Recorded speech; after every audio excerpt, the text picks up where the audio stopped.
Deepika Padukone, Dr. Shambhat and Anisha Padukone, many thanks for joining us here on CNBC TV 18. And let me start by congratulating each one of you on 10 years of LLL. Deepika, let's start with that. 10 years ago, when you decided to channel what was a very passionate but a personal choice for you to have this conversation, mainstream this conversation, which then resulted in the foundation and the work that the foundation is doing. 10 years on, your own evolution in dealing with this issue, but also the work that the foundation has been able to do, what do you make of it? Wow. I still remember that first meeting in my home at the dining table. And it was just the three of us. It was myself and Dr. Sham and Anna Chandy, who were also the people that I went to when I was seeking help. And I called them over, we sat together and I said, I want to do something for mental health in India. So 10 years ago, who that team was going to be, what we were going to do, how we were going to go about it. If you asked me to think 10 years on, where we'd be, and if I don't think I'd imagine us sitting here today. All I know is that it was a deeply personal experience, and just going public with my experience was not enough. I knew very early on that this was something I wanted to share with the world, but also do something more. And then, of course, it took us a couple of years to sit together and to arrive at where we are today. So whether it's a rural program or a school program or a general practitioners program or just general public awareness, I think all of that has been, just years to the ground, understanding what it is. Of course, even back then, awareness, destigmatizing mental illness were and continue to be our focus area. But along with that, if you ask me 10 years ago, if we do a rural program, I don't know.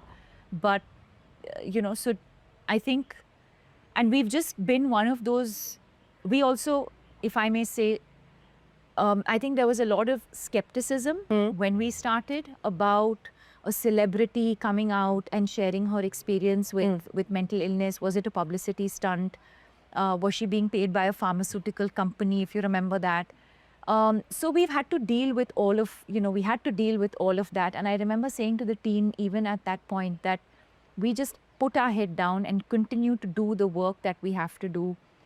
A lot of times, I think, it reached a point where the team was doing such incredible work and still afraid to take credit for it. And then one day I said, you know what, I think the time has come now where we have to start taking ownership of the work that we're doing. Because I think we've proven ourselves. So it's been, I think that has been the journey from people being unsure to finally, to us putting our heads down and doing the work. And I think today now the work is there for everyone to see. And I think there is nothing more gratifying than when we come to districts like this where we actually do the work and, to see firsthand, experience firsthand the change or the impact that we've been able to create. There is nothing more gratifying. Deepika, before I talk to you about the meetings that you've had today, I know you visited homes of people that the foundation's work has impacted. I want to go back to what you said, that there was skepticism about, is she doing this for the money? Is she doing this for publicity? But along with that, there was also judgment and scrutiny. In your case, heightened judgment and scrutiny because you are, of course, a public figure and all of this was happening up for public consumption. But it also made me reflect that that's actually what happens to most people who are dealing with mental health issues. Because unlike a fever or a cough or a cold or even more debilitating diseases like cancer, it's not physical. You cannot see, feel, touch it. It's the invisibilization almost of the illness. As you have conversations today, do you feel like the response has changed? That there is now much more of an acknowledgement of the fact that this is not just somebody making stuff up. This is real. Yes, very much. And I think that COVID's made that easier. So I think if anyone had any doubt that anything like mental illness, doesn't exist, I think post-COVID, I think it's become very clear to people. But yes, I think add to that, I think the consistent work that we have been doing around awareness, around destigmatization. And you're absolutely right that, the illness is such that, unlike a fracture, unlike a fever, unlike diabetes, it's not something that you see. So the stigma, or rather what I was dealing with, was twofold. One is, should I come? I mean, I didn't have any doubt about that, but yes, of course, it was not a common illness that that someone would easily relate to. So that. But yes, I mean, I do think that today people talk about it a lot more openly. For example, I think even the fact that the Prime Minister today has, Man Ki Baat or Pariksha Pe Charcha, which specifically focuses on mental health. Or the fact that I think a lot of corporates today have experts coming in, talking to their employees about the importance of mental health. Schools have experts coming in and doing intervention. It may not be a part of curriculum. It may not be something that they do on an ongoing basis, but they do have people coming in. The media at large, I think, the way the media is covering mental health today, everyone's aware about mental health, World Mental Health Day. The fact that we're sitting and doing this interview, I remember when we did this like 10 years ago, World Mental Health Day was not marked on anyone's calendar. Yeah. But now I see even media houses gearing up for World Mental Health Day. Yeah, but I hope it doesn't become like Women's Day, where everybody has the conversation on Women's Day and then forgets about it. I hope that there is sustained engagement. You're right, issue. absolutely. Yeah. But to me, it doesn't feel like that. To me, it doesn't feel like one of those conversations that will sort of disappear over a period of time. I don't think so, but I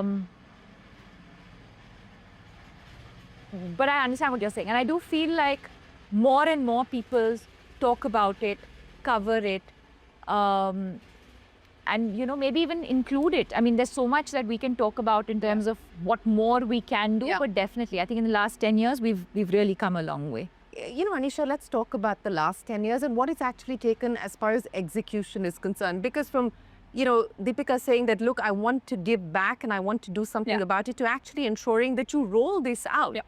We have a problem as far as practitioners are concerned. We don't have enough practitioners. We don't have enough institutions that cater to the problem of mental health. And by all accounts, you look at any government data, the gap between requirement and treatment is as high as 70 to 90%. So the execution challenges of being able to address this complex issue, what's been the hardest part so far? So I think probably the fact that with mental health, any avenue that you look at or anywhere that you see requires an intervention and requires support. And I think what we've done, if I may say so myself, I think what we've done well is not spreading ourselves too thin. And by that, I mean understanding at the core what this organization is about, what we stand for, what our strengths are, and therefore, where is the maximum impact that we can actually make. When we started early on, it was, a no-brainer that awareness is something that we could look at, given the ability that we have to influence the general public, and that's really what we focused on. So for about 5 to 7 years, that was the whole and soul of what the organization did. So I think it's been a combination of, strategy and understanding where our strengths lie, and then combined with, knowledge of experts like Dr. Sham from the field who understand, where these gaps are, as well as, sort of the little research that is available in India, and then plugging that to try and zero in on, our focus areas, and which is why we sort of reached to the 3 A's, as we call it, the awareness, access, and affordability, which is where we are today. And it's interesting that, while Deepika is now saying, let's take ownership of the work that we're doing, but very few people, I mean, I've been chatting with a few of the people here, including the Sarpanch, and they had no idea that the foundation had anything to do with Deepika. So you're not really riding on Deepika. The foundation is doing what it wants to do. But Dr. Sham, let's address the issue of resilience, of reducing the burden. The focus so far, not just in India, but world over, seems to be on recovery. And perhaps we need also to focus much more on recognition, reduction, and resilience. As you look at planning out or mapping out the next stage of what the foundation does, what will the pillars be? Yeah, that's a great point, Shireen. We know that mental illnesses can be prevented by certain practices. And some of these practices have been part of our cultural and social, history. Meaning that if you come here, now we are here in this rural area, and what we see is that there's a strong sense of community. There's a strong sense of collective purpose. We have nature around us. People are exercising, they're eating good food. Now, these are fundamental pillars of health, both physical and mental. And so one of the things we want to do is ensure that people can live in a way that helps them maintain their mental health. That's really important. The second part, of course, is that you want to be able to integrate different practices into in a cohesive... Not copy-paste what the West has done and sort of templatize that in India. Definitely not. And I think that's really important to underline, and that's certainly something we as a foundation are looking at. The first many years we were working strongly in increasing awareness about mental health, and I think as in the last many years that's happened. But we also want people to appreciate what elements are required to maintain mental health, and as you correctly pointed out, we don't want people just aping the West. Psychotherapy or talk therapy or psychological treatment has to be culturally relevant.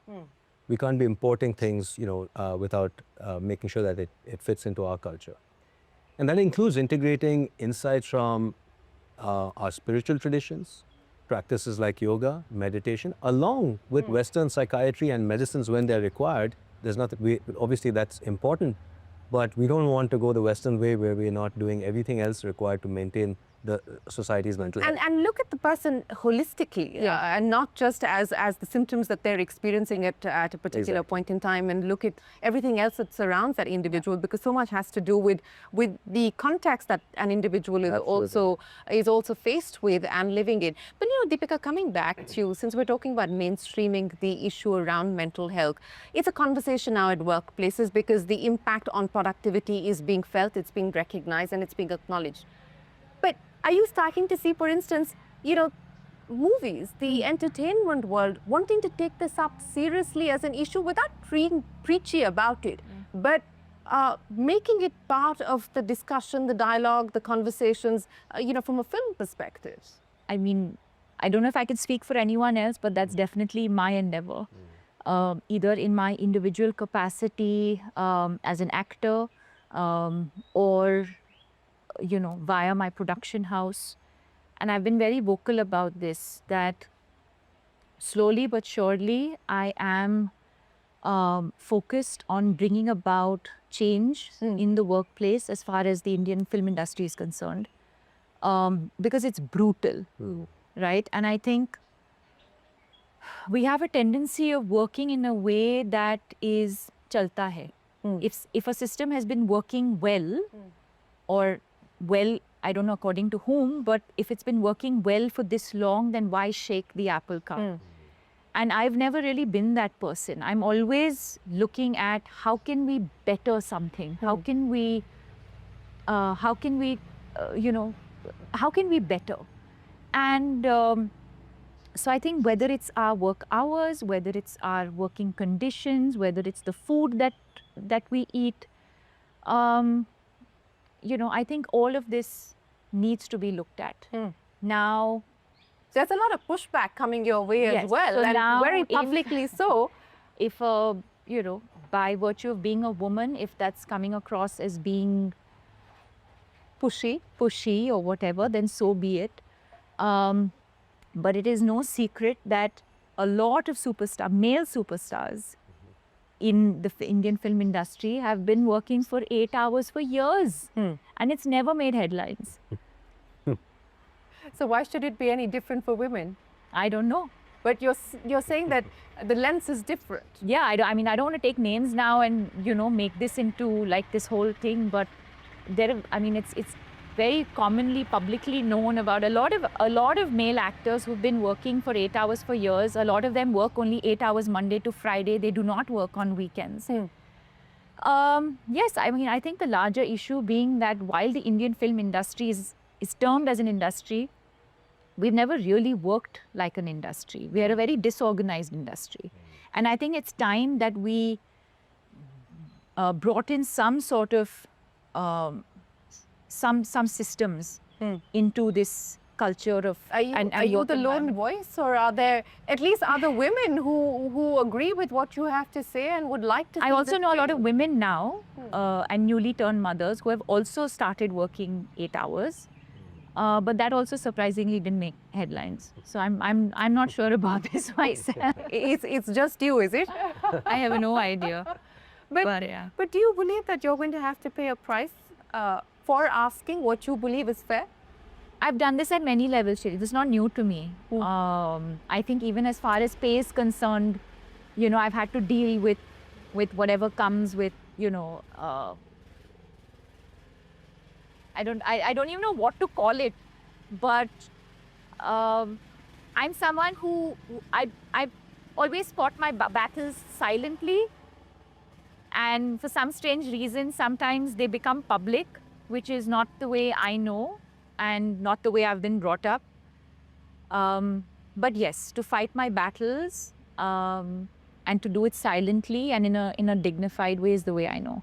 You know, we just heard from your sister here that you also like reinventing yourself, and you've done a fair amount of that. I mean, you're now what? Activist, philanthropist, entrepreneur, and of course continue to be an entertainer. What next as far as Deepika Padukone is concerned? I mean, right now, just motherhood, you know, which is so gratifying and beautiful. And but it's, Shireen, it's also not like I sit there saying, today I'm going to read. I'm going to reinvent myself. It's been 6 months. What's calling out to you? What's calling out to you today? I just like new challenges. Like I have to keep, like I said, I just have to keep, I have to keep, I keep asking. I'm curious. I'm curious. I like to learn. And if that means doing things that have not been done before, I'm okay doing it. I'm okay being the first person. I'm okay making mistakes. I'm okay being abused at. You know, I'm okay with all of that because I just feel like I need to keep reinventing, pushing the boundaries. But how does the abuse not get to you? You know, how do you ensure that that doesn't get you? Because for a lot of people, and especially if you're, you know, constantly being scrutinized and judged in the public eye, it does get to you. How do you ensure it doesn't get to you? Because I think one, my upbringing, and two, I think being an athlete, I've learned how to cut out the noise. I can very easily do that. Very easily. So it doesn't bother you? No. And what has being a mother taught you? Oh my God. So much. So much. I mean, I've always been a patient person. My tolerance levels are, and patience levels are, but I think it teaches you patience. And it pushes you out of your comfort zone, and it's pushed me out of my comfort zone in so many ways. It's made me more social. I've never been a social person. But you're organizing play dates, is that what you believe? I mean, not sort of, but like having to engage and interact with other parents, and now like whatever, play school and just things like that is just, these words feel so funny now suddenly. But I just think that motherhood really pushes you out of your comfort zone in a good way. At least for me, in a really good way. And I've always wanted to be a mother. I wanted to be a mother from the time Anisha was born. So if I may say, I'm probably playing the best role of my life now, and enjoying every bit of it. Well, that's wonderful to hear. But you know, we're here talking about your other baby, which is LLL. So let me end by asking each one of you what the aspiration and the ambition is, and the audacity of hope that you have as far as LLL is concerned. I'm going to share my new analogy with you today. Go for it. Because I've been for 10 years articulating my dream for LLL and mental health, more than LLL, my dream for mental health in India. But today when I was on my way here, I was like, boom, I think this is it. Which is... That's it, the cameras are rolling, go for it. Which is My dream for mental health in India is what gully cricket is to India. You know what I'm saying? So, in the way that gully cricket today is gully cricket, it's like so accessible, it's affordable, it's everywhere. You go to urban India, you go to rural India, it's everywhere. My dream for mental health in India is that every nook and corner has quality. So you have access, there's quality care and affordable care. I think that really is my dream for mental health at large for this country. So gully cricket Gully cricket. analogy. Anisha, are you going to go with a cricket analogy? Are you going to go with a golf analogy? What are you going to go with for your ambition? I'd probably go with a execution analogy, which is how do you translate gully cricket onto the field? Yeah, because that's what you've got to do, right? But no, I think like I said earlier, Shireen, it's been an absolutely gratifying journey, but things don't stop here. I keep saying that we've only scratched the surface. When I say we, I mean Live, Love, Laugh and mental health for India as a whole. There's so much more that needs to be done. There's, like I said, every avenue that you look at, you need interventions, you need support.